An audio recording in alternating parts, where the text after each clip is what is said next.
दोस्तों, आज का इंग्लिश वर्ड है अलाइनमेंट। अलाइनमेंट का क्या मतलब है, आइए सीखते हैं आज की इस छोटी सी वीडियो में।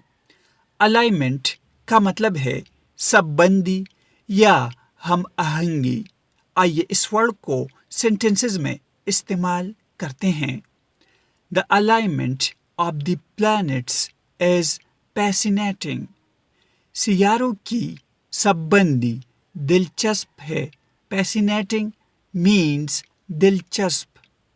Proper alignment of the wheels is necessary for a smooth ride।